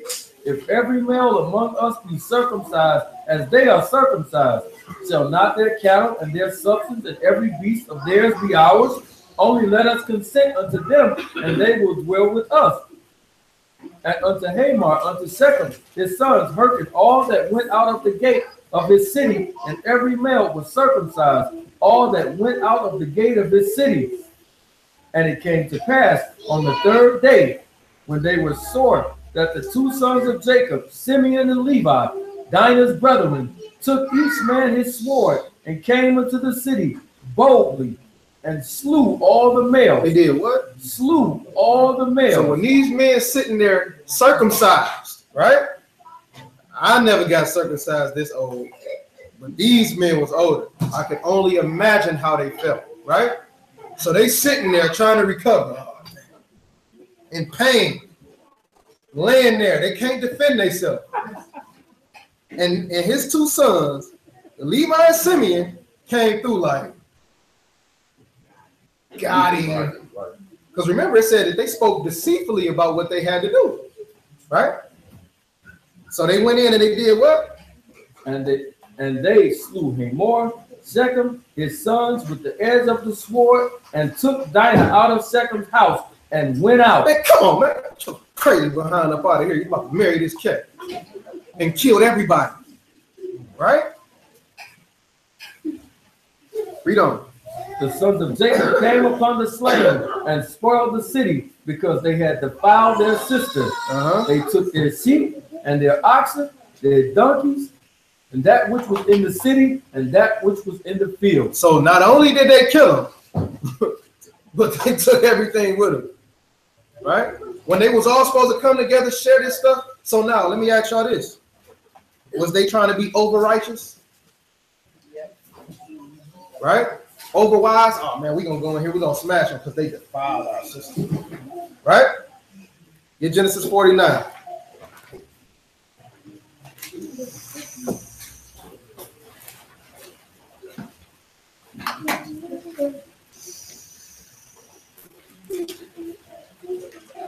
Genesis 49, verse 5. Genesis chapter 49 and verse 5. Simeon and Levi are brethren. They're what? Brethren. They are brethren. They wouldn't do this thing together. Read.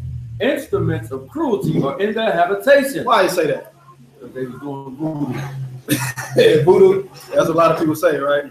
Oh, they got the voodoo going on. That's what the instrument of cruelty. See, they make these dolls and they just stick people. No. We just read what the instruments of cruelty were. What was it? The sword, right? Read.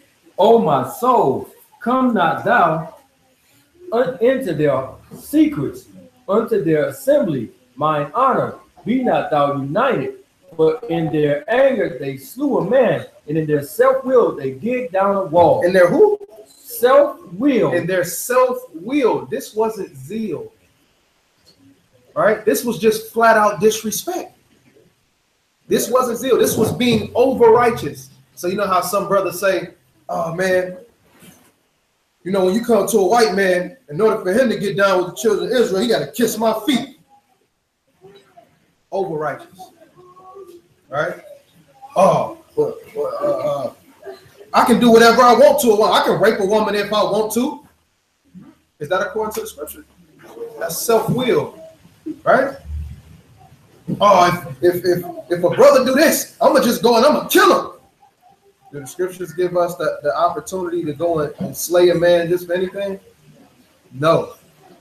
It's a lot of the stuff that when we came into this walk and we had our what?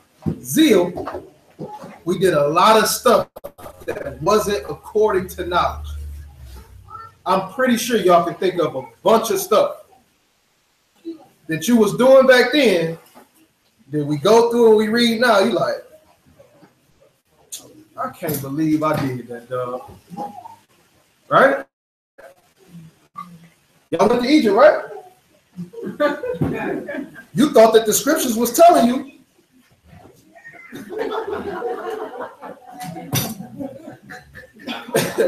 We gotta escape and go to Egypt. Because if we don't, we're gonna get destroyed. That was zeal, right? That was zeal. But it wasn't according to what? Wasn't according to knowledge. So let's look at just one more example, and then we'll wrap it up. I know y'all pretty much get the point.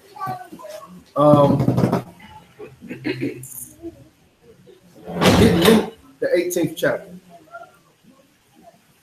Matter of fact, we're gonna read two more things. Get Matthew chapter 23 first.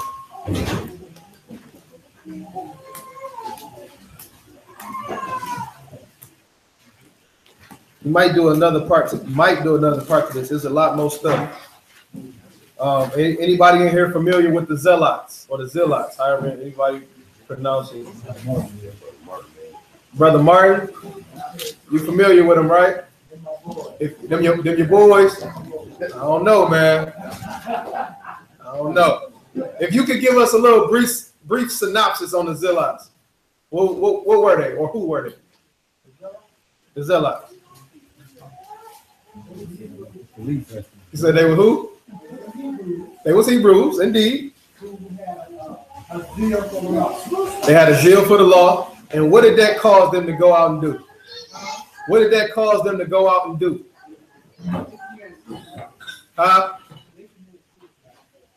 They committed suicide. But what were they doing before they committed suicide? Oh, they was going through and smashing everybody else. Yeah. They was going out and killing a whole bunch of people. Right? Just some, just a portion of people. The Sakari war, exactly. Right? What kind of war? Sakari, that's what they got called. The Sakari war.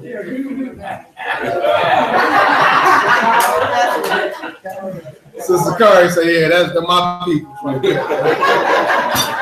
You don't mess with us, right? But if you got some time, go through and read about the Zealots, right? And based on what we see in the scriptures, you will be able to see whether their zeal was over the top or was it according to the word, right? Matter of fact, one of the disciples actually was a zealot, right? Is my name in the scripture? In the Apocrypha, yeah. In the Apocrypha, you got Mattathias and his people, right? And one of the disciples was actually a zealot. So one of the things that Mashiach went through and was showing them that you can't take the kingdom by, matter of fact, get Isaiah 42 and 13. So pretty much the zealots was going around and they was smashing people out, and they believed that Yah was going to bring the kingdom down through them. So if we go through and we smash out all these people in the land, boom, he gonna bring us the kingdom. Right? So did they have references in scripture to actually point to and say, yeah, this is what we supposed to be doing? Read that, Isaiah 42 and 13. Isaiah chapter 42 and verse 13. Yahuwah shall go forth as a mighty man. He shall stir up jealousy like a man of war. He shall cry, yea, roar. He shall prevail against his enemies. He shall do what? Prevail against his enemies. So imagine, they in the land at this time. They in Jerusalem. But who's over them right now? When we were in Jerusalem at the time of Mashiach, the Romans. So they like, man, this is our land. They got to get up out of here. We can't have our kingdom here if they here, right? Get Isaiah 26 and 11.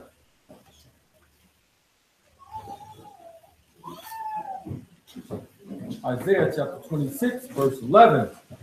Yahuwah, when thy hand is lifted up, they will not see, but they shall see and be ashamed for their envy at the people.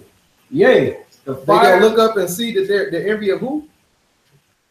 Yahuwah, when thy hand is lifted up, they will not see, but they shall see and be ashamed for their envy at the people. Yea, the fire of thy enemies shall devour them.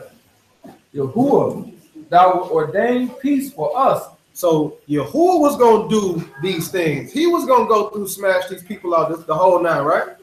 The Zealots was like, nah, we going to do it. And although they wanted the kingdom to come, they went overboard with it. To the point where when that Roman regime came, 70 AD, they was like, look, it's the end of the road, fellas. They actually was running stuff for about 4 years. Roman regime came through and they killed themselves. We ain't gonna let them kill us. But what happens to all of the people that was following them, thinking that the kingdom was gonna come through them? Right? So this is one of the reasons why people get them the name the Zealots or whatever. It's way deeper than that. It's just a little synopsis or whatever. Get up Matthew chapter 23. Verse 1. Matthew chapter 23 and verse 1. Then spake Yahushua to the multitude and to his disciples, saying, the scribes and the Pharisees sit in Moses' seat. All therefore whatsoever they bid you observe, that observe and do, but do not ye after their works, for they say and do not. For they bind heavy burdens and grievous to be borne, and lay them on men's shoulders. So anybody know about the Pharisees? What were the Pharisees big on? The law. But specifically, what about the law? Cleanliness, right? They wanted you to do everything and be clean, because if you weren't clean, then you weren't considered what? Holy, right? So what was one of the things that the Pharisees told the people to do? You got to wash your hands, or you breaking the law.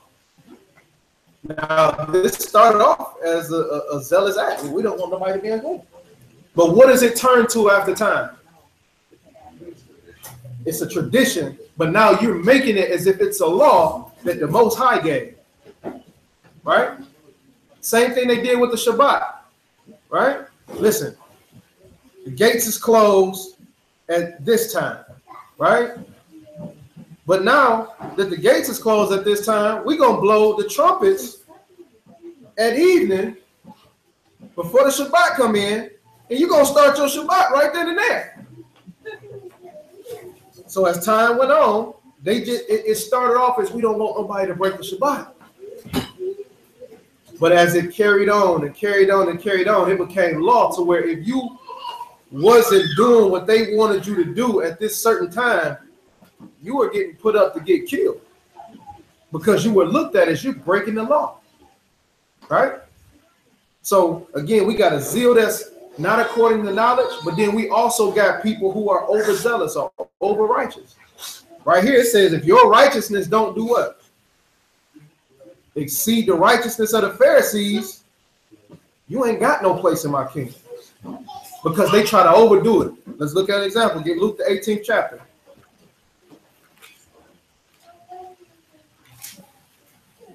We're about to close out, man. I ain't gonna hold you up for no longer than what I already heard. Where we going? Luke 18. All right. Verse 9. Luke chapter 18 and verse 9. And he spake this parable unto certain which trusted in themselves that they were righteous. Which did what? That they were righteous. They trusted in themselves that they was righteous. Right? Read on. And despised others. And did what? Despised others. They despised others that weren't. Now, is that according to the law? If you're looking at yourself as righteous, are you supposed to despise others? No.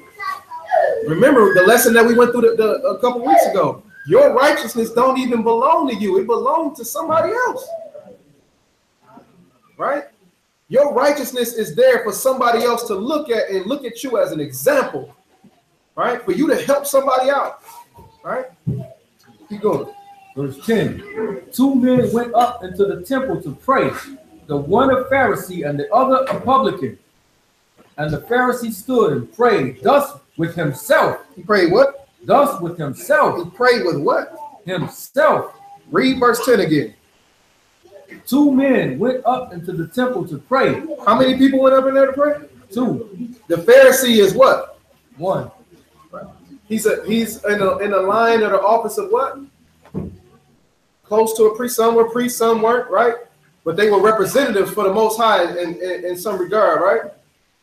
This is the person you would go to, right, for the law, for advice, all these different types of things, right? It says that these 2 men went up and said, verse 11, the Pharisee stood and prayed thus with himself. He thought he was righteous already, but when he stood up, he prayed with himself. He didn't take that brother that was lowly and say, hey, man, let me pray for you, man. He prayed with himself. Read. Elohim, I thank you that I am not as other men are, extortioners, unjust, adulterers, or even as this publican. I'm glad I ain't like this cat. Right? He know he talking about him. Right? Ah, man. Y'all, whew, so glad I ain't like this dude right here. Don't make no sense. Right? Read. I fast twice a week. I do what? I fast twice a week. So he fasts twice a week. Is it law that you're supposed to fast twice a week? No. But what is he putting that in there to make it seem like? I'm over righteous. He over righteous. He thinking that he righteous, but really you overdoing it, right? Now remember, what did Ecclesiastes 7:16 say? Don't be over righteous or over wise, for why should you destroy what? Yourself. Read on. I fast twice in the week. I give tithes of all that I possess. And the publican standing afar off would not lift up so much as his eyes unto Samarim, but smote upon his chest, saying, Elohim, be merciful unto me, a sinner. I tell you, this man went down to his house justified rather than the other. He said, by your words you shall be justified, and by your words you shall be what? Condemned. So the one went home justified. What the other one go home? Don't destroy yourself because you think because you overdoing it, because you being over righteous. The man gave us a blueprint. Do what he said. Don't go above it. Don't go below it. Psalms 119 and verse what I got over here, verse 137, and we're gonna close out on that.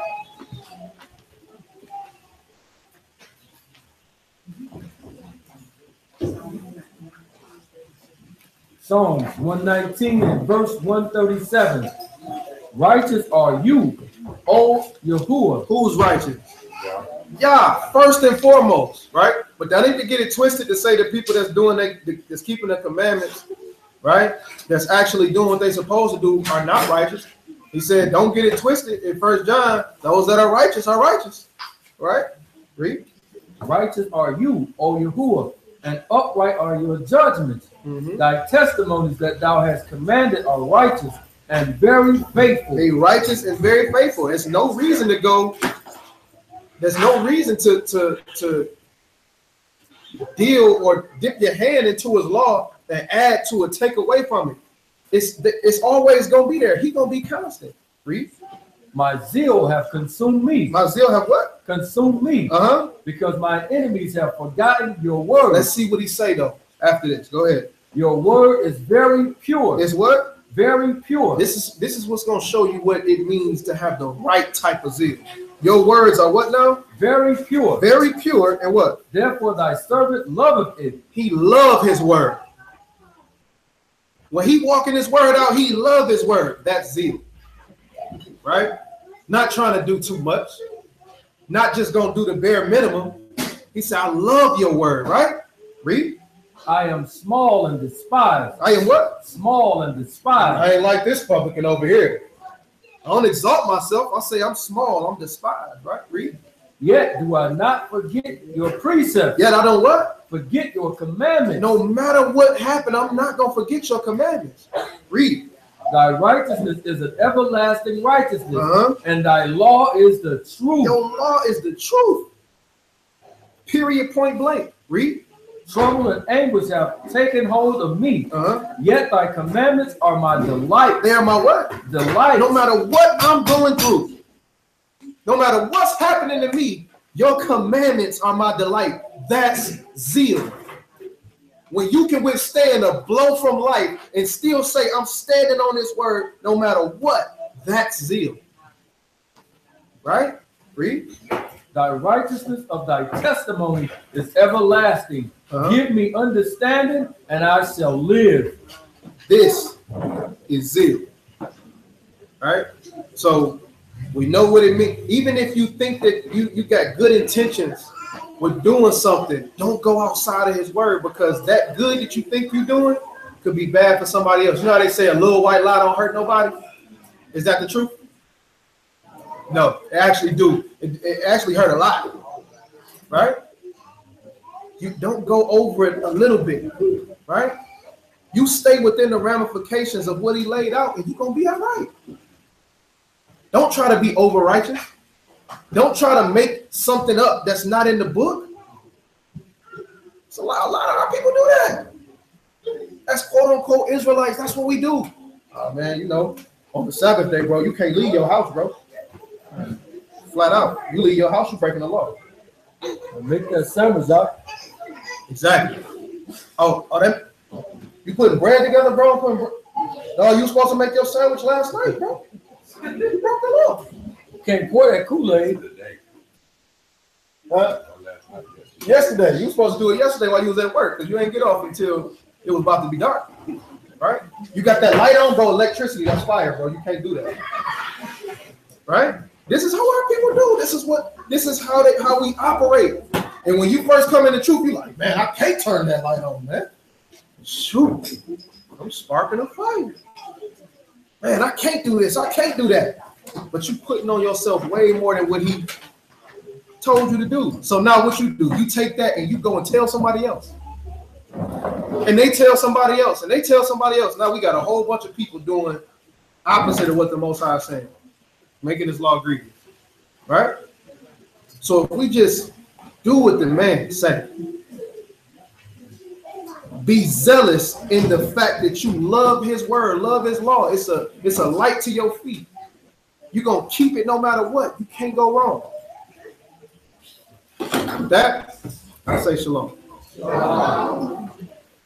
Questions, comments, concerns, laws that you might not think are really laws. Your brothers done told you it's a law. Do you think that Aaron's sons, when they brought the strange fire, do you think they were being over righteous, or do you think they were being disobedient?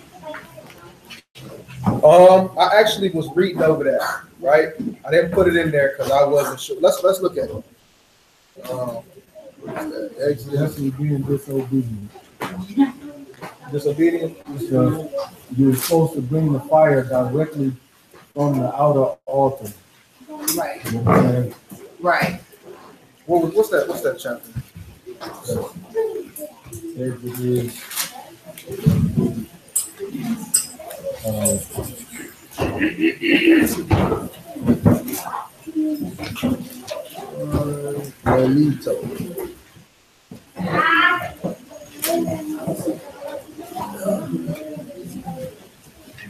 Oh, it's Leviticus chapter 10. Leviticus 10. 10 and 1. I'll read it, you bust it down. This is Leviticus chapter 10 and verse 1. The question was, do we think, or when we look at Aaron's sons and them bringing that strange fire into the temple, were they trying to be overzealous or just disobedient? Okay. This is Leviticus chapter 10 and verse 1. And Nadab and Abihu, the sons of Aaron, took either of them his censer and put fire therein, and put incense thereon, and cupped and offered strange fire before Yahuwah. Thank you. Which he commanded them not. And there went out fire from Yahuwah and devoured them, and they died before Yahuwah. Then Moses said unto Aaron, this is it that Yahuwah spake, saying, I will be sanctified in them that come near me, and before all the people I will be esteemed. And Aaron held his peace. What was your take on it?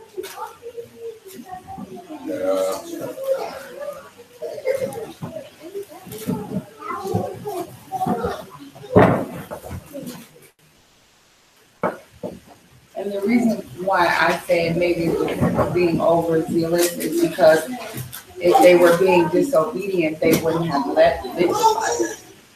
But because they wanted to be obedient, or maybe they still wanted to keep what he commanded, and they did it, but it wasn't what because he's very peculiar on his instructions. So I didn't know, whether they were like, we're the sons, we can do this. Right. We can do this. Y'all can't, but we can. Like I said, I kind of stayed away from this one.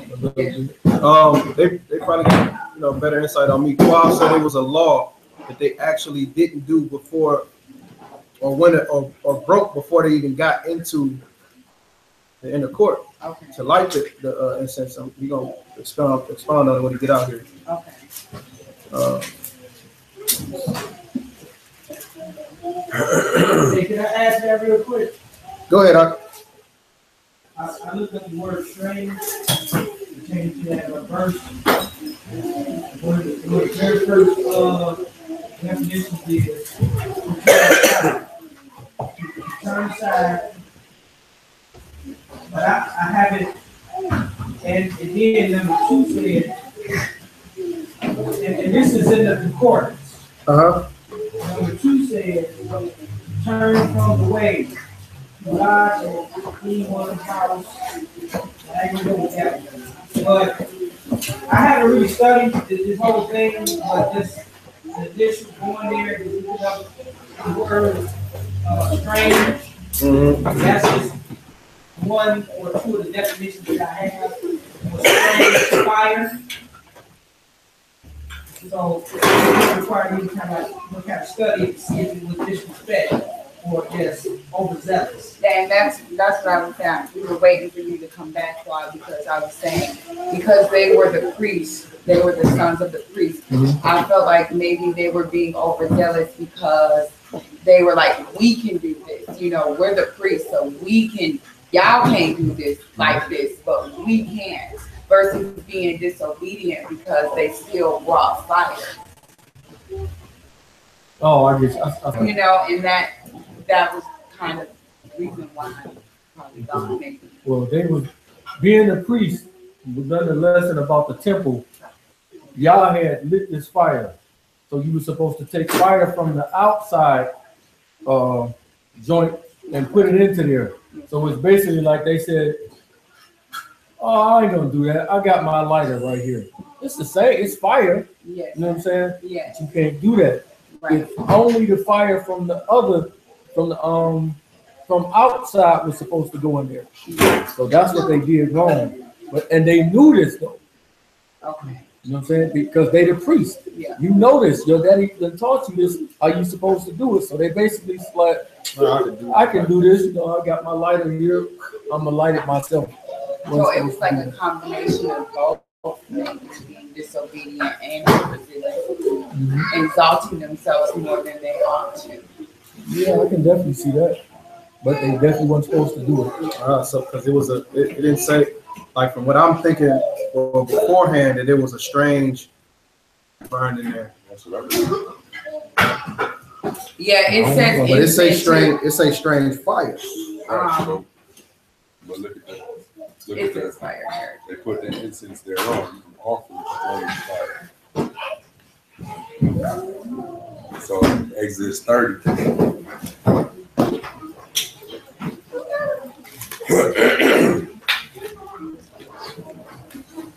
Exodus 30 says, verse 1, and you shall make an altar to burn incense upon. And shittim wood shall you make it. A cubit shall be the length, and the cubit the breadth. 4 square shall it be, and 2 cubits shall be the length, and the horns thereof shall be for the same. You shall overlay it with pure gold. Verse 7. Yeah, verse 7. And Aharon shall burn thereon sweet incense every morning when he dresses the lamps, and he shall burn incense upon it. And when Aaron lights the lamps at evening, Hold it down. He shall burn incense upon it, and perpetual incense before Yahuwah throughout the generations. And you shall offer no strange incense thereon, nor burnt sacrifice, nor meat offering shall you pour. Neither shall you pour a drink offering thereon. Now Aaron shall make an atonement upon the horns. And then he believe. So verse 9. where you looking at? Verse 9. Yeah, you shall offer. Yeah, verse 9. So you shall offer no strange incense. And verse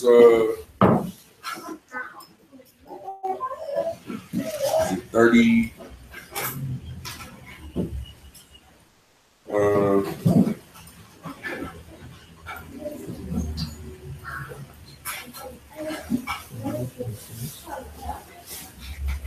So the incense, same thing as incense. Remember, it was 4 different odors that they put together that you're supposed to put together, and he said that you're not supposed to make this. Yeah. Right, that's right. It's verse 31, I think. And you shall speak unto the children of Israel, saying, this shall be a set apart anointing oil unto me throughout your generations. Upon a man's flesh, shall it not be poured, neither shall you make any other like it. After the composition of it, it is set apart unto you. Whosoever compounds any like it, or whosoever puts any of it upon a stranger, shall even be cut off from his people. And Yahuwah said unto Moshe, take unto you sweet spices of stacks and onycha and galbanum. These sweet spices with pure frankincense of each shall there be a like weight, and you shall make it a perfume, a confection after the art of apothecary, tempered together, pure and set apart. And you shall beat some very small, and put of it before the testimony in the tabernacle of the congregation where I will meet you, and shall be unto you most set apart. And as for the perfume which you shall make, you shall not make yourselves according to the composition thereof. It shall be unto you and set apart for Yahuwah. Whosoever shall make like unto that, to smell thereto, shall be cut off from amongst his people. So it sounded like either what they made was like that, and it was, but it wasn't that. So they wasn't supposed to, you know what I mean? Yes. That's what it sounded like. They made their own. They made their own, yeah. And the fire, they were supposed to only still get the fire from the other altar from outside. I see both here, because it's saying he took either of them his censer and put fire therein, and put incense thereon and offered strange fire before Yahuwah, which he commanded them not. Right, so the incense is like the oil that burned the fire. The perfume, right.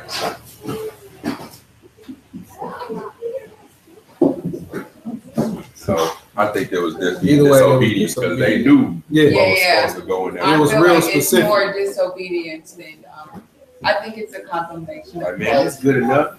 I mean, we ain't got enough frankincense to make an equal amount. But it's good enough, you know what I mean? Because he told us specifically how to make it. I'm pretty sure we're gonna ponder over this for a second. But any other questions? Anybody other questions? Nothing? Nobody on the chat? Question, I heard this before. Incense, are you able to burn incense or no? I've heard people say we're not, but I still don't understand. Based on what? That we not based on what? I don't know. This is a perfect example of what we're talking about. Okay, because I really ain't, I was pressed about doing it, but I still, that's why I'm just asking. I heard people and I can't tell them that. I didn't get into this conversation, but I heard it. I kind of like meditate on that. Incense, you can burn incense if you want to, but when you take the incense, you come before the Lord and start doing all kinds of crazy stuff, doing what they do in the Bible, like you in the temple or something, which we ain't got no more temple right now. So if you just want to make the house smell good, that's cool. But when you start setting up idols and stuff like that, putting up the incense and burning it like you see on TV and like we read in the Bible, and you start coming before a deity, and that's where it becomes a problem. That's why. Yeah, that's definitely idol worship. Yeah. Like the only incense that we couldn't deal with was the one going directly into the inner court to go before the Most High. You know what I'm saying? We couldn't remake that, right? Any other incense outside of there is like, It's not, and even that is not saying that you can't make incense. right? Don't make that one. Yeah. So incense is fine. That's one of the examples of one of them things. Oh man, see, can't make no incense, man. Based off not exactly. So now you're not gonna burn no incense in your crib because you like, man, the Most High gonna kill you. Because you thinking what you see in Leviticus 10 is for every type of incense. Then if you keep what they doing, that was oil anyway. That wasn't like the little brown joints. Not gonna know. Let's go to prayer. Yeah, let's pray out. Let's pray out.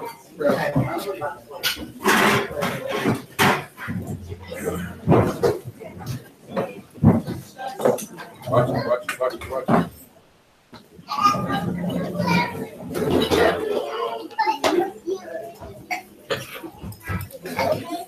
You want to see yourself on camera.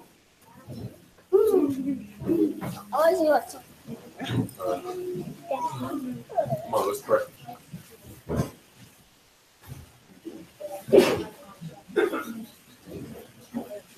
Come on, time to pray.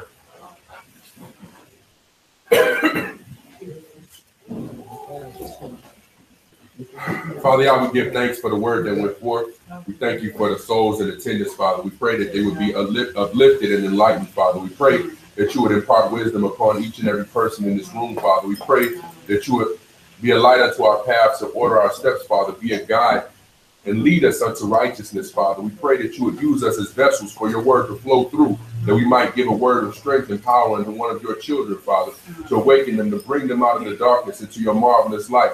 Father, we pray and ask that you would just continue to walk with us, Father. Continue to strengthen us, Father, as we walk down this straight and narrow path, Father. We pray that you remove any obstacle, Father. Remove anything that is unlike you, Father. We pray ultimately to be like you and to be like you on a daily basis, Father. Be diligent unto your word, Father, and be obedient unto your voice. Father, all these things we pray and we give thanks. Bashem Yehovah wa Bekar Yehoshua HaMashiach B'Umaka Kodesh. So be it. So be it. Abinu Shabbat Shemayim. Abinu Shabbat Shemayim. Ikadosh. Ikadosh. Shenka. Shenka. Tabo. Tabo. Makutka. Makutka. Yeasek. Yeasek. Rasomka. Rasomka. Varex. Varex. Kasher. Kasher. Nasha. Nasha. Bashemayim. Bashemayim. Teilanu. Teilanu. Hayom. Hayom. The King. The King. Yikanu. Yikanu. Uzla. Uzla. Lanu. Lanu. Eight. Eight. Nashmatenu. Nashmatenu. Kasher. Kasher. Suki. Suki. Nanaknu. Nanaknu. Lasher, Lasher, Ashmu, Ashmu, Lanu, Lanu, Wa'ab, Tabinu, Tabinu, Lede, Lede, Masa, Masa, Ki, Ki, In, Hasalanu, Hasalanu, Min, Hara, Hara, Ki, Naka, Naka, Amam Naka, Wahati Bora, Wahati Bora, Wahati Pare, Wahati Pare, Ulame, Ulame, that's our Father. Hey, our Father. Hey, don't forget about the Nemo.